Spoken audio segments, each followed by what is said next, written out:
Trading বর্তমান সময়ের সবচেয়ে জনপ্রিয় শব্দ। সোশ্যাল মিডিয়া ওপেন করলেই আমরা দেখি দামি গাড়ি, দুবাইয়ের বিলাসবহুল জীবন আর ল্যাপটপের এক ক্লিকে $1000 ইনকাম। আমাদের শেখানো হয় ট্রেডিং মানেই স্বাধীনতা, কিন্তু এই উজ্জ্বল পর্দার আড়ালে একটা অন্ধকার জগৎ আছে যা নিয়ে কেউ কথা বলে না। আপনি কি জানেন 95% মানুষ ট্রেডিংয়ে লস করে? কিন্তু কেন? তারা কি টেকনিক্যাল অ্যানালাইসিস জানে না? না, তারা জানে। তারা কি নিউজ বোঝে না? তাও বোঝে। তারা হেরে যায় নিজের কাছে। ট্রেডিং যখন ব্যবসার গণ্ডি পেরিয়ে অ্যাডিকশন বা নেশায় পরিণত হয়, তখন একজন মানুষ তার অর্থ, সময় এবং মানসিক ভারসাম্য সব হারিয়ে ফেলে। আজকের এই ভিডিওটি কোনো স্ট্র্যাটেজি শেখানোর জন্য নয়। আজ আমরা আয়নার সামনে দাঁড়াবো। আমরা আলোচনা করব সেই 8টি বিপজ্জনক লক্ষণ নিয়ে, যা প্রমাণ করে আপনি ট্রেডিং করছেন না, বরং আপনি একটি চোরাবালিতে আটকে গেছেন। ভিডিওটি শেষ পর্যন্ত দেখুন, কারণ শেষ পয়েন্টটি আপনার জীবন বদলে দিতে পারে। আমাদের তালিকার প্রথম এবং প্রধান লক্ষণ হল ট্রেডিং যখন আপনার কাছে কোনো প্রসেস না হয়ে রোমাঞ্চ হয়ে দাঁড়ায়। একজন পেশাদার ট্রেডারের কাছে ট্রেড নেওয়াটা হলো অনেকটা ব্যাংকের ক্যাশিয়ারের কাজের মতো, বোরিং এবং নিয়মমাফিক। সেখানে কোনো বাড়তি আবেগ নেই। কিন্তু আপনার যদি ট্রেড নেওয়ার সময় হার্টবিট বেড়ে যায়, যদি প্রতিটা ক্যান্ডেলের ওঠানামায় আপনি অস্থির হয়ে পড়েন, তবে বুঝতে হবে আপনার ব্রেন একে জুয়া হিসাবে গ্রহণ করেছে। কেন এমন হয়?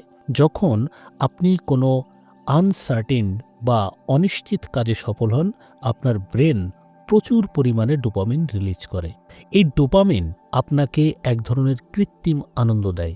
ধীরে ধীরে আপনি প্রফিটের চেয়েও এই ডোপামিনের নেশায় বেশি আসক্ত হয়ে পড়েন।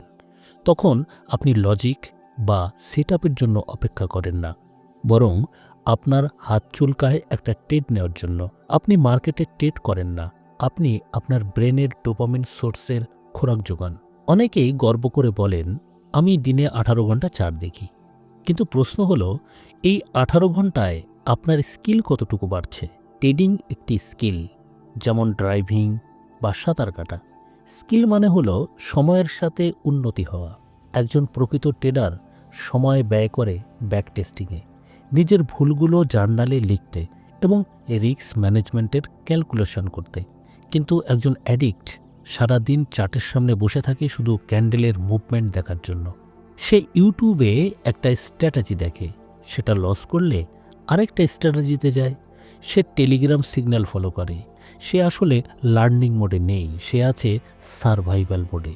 সে ভাবছে মার্কেটের সামনে বসে থাকলেই টাকা আসবে। কিন্তু বাস্তবতা হলো, আপনি যত বেশি অপ্রয়োজনীয় সময় স্ক্রিনের সামনে কাটাবেন, আপনার সিদ্ধান্ত নেওয়ার ক্ষমতা তত কমবে। একে বলা হয় ডিসিশন ফ্যাটিগ।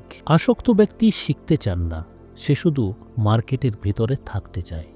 কল্পনা করুন, আপনি সকালে 1000 টাকা লস করেছেন। একজন প্রফেশনাল ট্রেডার ভাববে, আজ আমার সেটআপ কাজ করেনি, কাল দেখা যাবে।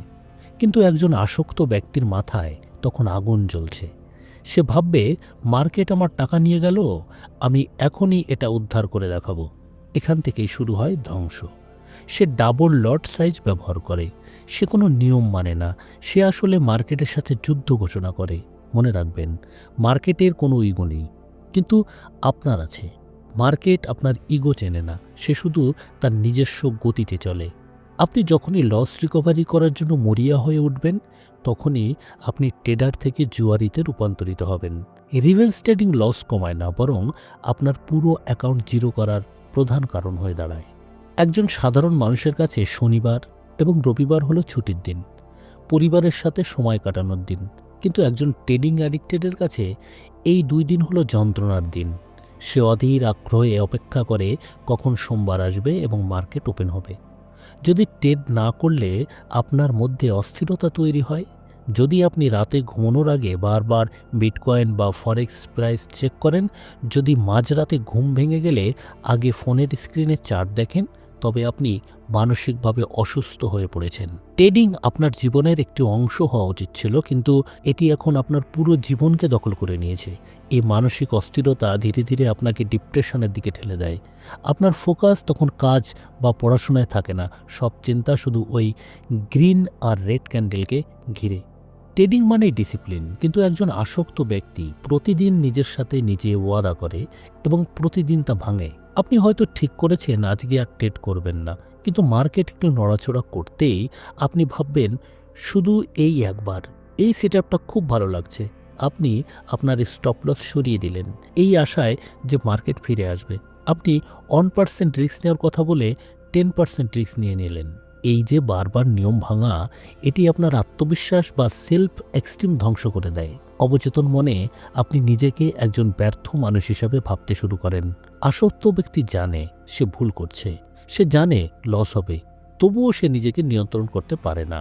এটিই হলো আসক্তির চরম পর্যায়। ট্রেডিং অ্যাডিকশন শুধু আপনার পোর্টফোলিও নষ্ট করে না, এটি আপনার সম্পর্কগুলোকেও বিষাক্ত করে তোলে। লক্ষ্য করে দেখুন, আপনি কি পরিবারের অনুষ্ঠানে গিয়েও ফোনের স্ক্রিনে চাট দেখেন? আপনার স্ত্রী বা মা যখন কথা বলে আপনি কি বিরক্ত হন কারণ আপনার ট্রেড চলছে? লস হওয়ার পর কি আপনি আশেপাশের মানুষের সাথে খারাপ ব্যবহার করেন? ট্রেডিং অ্যাডিক্টরা ধীরে ধীরে একা হয়ে যায়। তারা মনে করে কেউ আমাকে বুঝছে না, একদিন বড় প্রফিট করে সবাইকে দেখিয়ে দেব। এই দেখিয়ে দেওয়ার জেদ আপনাকে সমাজ থেকে বিচ্ছিন্ন করে দেয়। আপনি আপনার কাছের বন্ধুদের হারিয়ে ফেলেন, পরিবারের বিশ্বাস হারিয়ে ফেলেন, এবং সবচেয়ে ভয়ের ব্যাপার হলো আপনি যে ধ্বংস হচ্ছেন সেটা আপনি নিজেও বুঝতে চান না। আপনি এটাকে ভবিষ্যতের জন্য লড়াই বলে অজুহাত দেন, কিন্তু মনে রাখবেন, যে লড়াই আপনাকে একা করে দেয় সেই জয় দিয়ে আপনি কি করবেন? অনেকেই ট্রেডিংয়ে আসেন যখন তাদের পিঠ দেওয়ালে ঠেকে যায়। ধার করা টাকা, শেষ সম্বল বা পড়াশোনার খরচ নিয়ে তারা ট্রেডিংয়ে নামেন।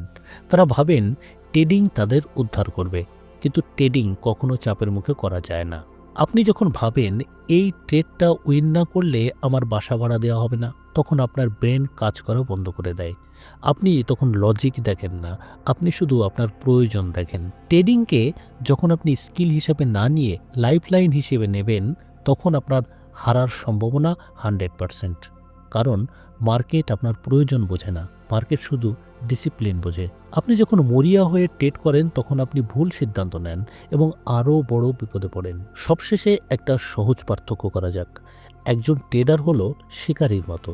সে ঘন্টার পর ঘন্টা, এমনকি দিনের পর দিন অপেক্ষা করে সঠিক শিকার বা সুযোগের জন্য। সুযোগ না পেলে সে শান্ত থাকে।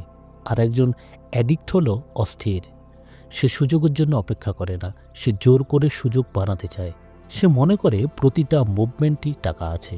ট্রেডার ট্রেড করে বাঁচার জন্য, ট্রেড টু লাইফ। আর অ্যাডিক্ট বাঁচে ট্রেড করার জন্য, লাইফ টু ট্রেড। আপনার উদ্দেশ্য যদি হয় শুধু টাকা বানানো, তবে ট্রেডিং আপনার জন্য নয়। আপনার উদ্দেশ্য হতে হবে প্রসেস ফলো করা এবং ডিসিপ্লিন ধরে রাখা। টাকা হলো সেই ডিসিপ্লিনের বাই প্রোডাক্ট। যদি উপরের লক্ষণগুলো আপনার সাথে মিলে যায় তবে ভয় পাবেন না। স্বীকার করে নেওয়াটাই হলো সুস্থ হওয়ার প্রথম ধাপ। আপনি কিভাবে এই মৃত্যু থেকে বের হবেন? একটি লম্বা ব্রেক নিন, অন্তত 15 দিন বা 1 মাসের জন্য সব ধরনের ট্রেডিং অ্যাপ ডিলিট করে দিন। আপনার ব্রেনকে ডোপামিন ডিটক্স করতে দিন। জার্নাল লিখুন, কেন আপনি নিয়ম ভেঙেছেন তা শান্ত মাথায় লিখুন। আয়ের জন্য উৎস খুঁজুন। ট্রেডিংয়ের উপর মানসিক চাপ কমাতে অন্য কোনো কাজ বা ব্যবসা করুন। যখন আপনার পকেটে টাকা থাকবে তখন আপনি শান্ত মাথায় ট্রেড করতে পারবেন। রিস্ক ম্যানেজমেন্ট শিখুন। টেকনিক্যাল অ্যানালাইসিস চেয়ে রিস্ক ম্যানেজমেন্ট বেশি গুরুত্বপূর্ণ। পেশাদারের সাহায্য নিন। এক্ষেত্রে আপনি আমার মেন্টরশিপ প্রোগ্রাম জয়েন করতে পারেন। এই ভিডিও ডেসক্রিপশানে লিঙ্ক দেওয়া আছে, আপনি এখনই জয়েন করতে পারেন। বর্তমানে 40% ডিসকাউন্ট চলছে। ট্রেডিং একটি চমৎকার পেশা হতে পারে যদি আপনি একে সম্মান করেন। এটি বিশ্বের সবচেয়ে কঠিন কাজ যদি আপনার মধ্যে ডিসিপ্লিন না থাকে। মনে রাখবেন, স্ক্রিনের ওপাশে বড় বড় হেজ ফান্ড আর অ্যালগোরিদম বসে আছে আপনার টাকা কেড়ে নেওয়ার জন্য। আপনার একমাত্র অস্ত্র হলো আপনার ধৈর্য। আপনি কি আজ থেকে আপনার নিয়মগুলো মেনে চলবেন? কমেন্টে জানান আপনার কোন লক্ষণটি নিজের মধ্যে দেখতে পাচ্ছেন। আমরা একসাথে এই আসক্তি থেকে মুক্তি পেতে চাই। ভিডিওটি ভালো লাগলে শেয়ার করুন তাদের সাথে যারা ট্রেডিংয়ের নেশায় হারিয়ে যাচ্ছে। সবাই ভালো থাকবেন, সুস্থ থাকবেন। নমস্কার।